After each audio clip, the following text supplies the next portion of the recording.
Hola a todos y bienvenidos a un nuevo episodio de Español desde cero. And this week, I know it's a new week and you see me wearing different clothes, but for me it's the same day, for you guys it's a new week.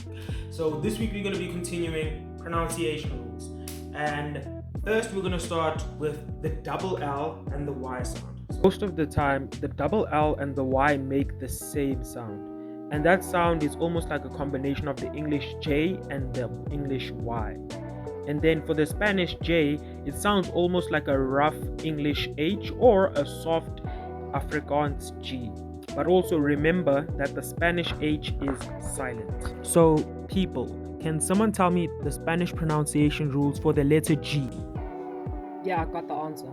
Oh, yeah, you, yeah.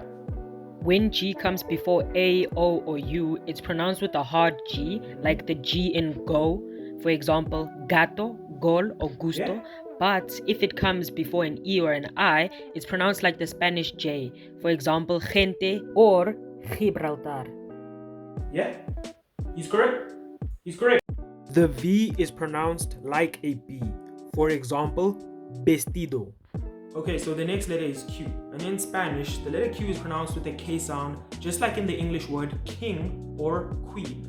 And it is almost always followed by a UE or a UI, where the U is silent. For example, queso. And the next letter is X, and it creates three different sounds. First is an S sound, second is a KS sound, and then third is a kind of like a Spanish J sound, right?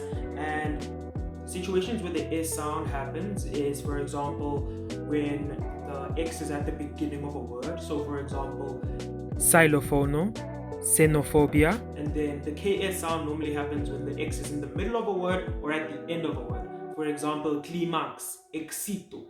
And then for the Spanish J, it's only for specific words and it's due to the history of that word.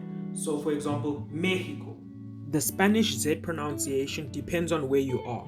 In Latin America, it's pronounced with an S sound, but in most of mainland Spain, it's pronounced with a TH sound. That's it for this week. Thank you so much for watching. And this is Español desde cero, where we try and teach you Spanish in 3 minutes or less, 1 week at a time. Can't wait to see you guys next week.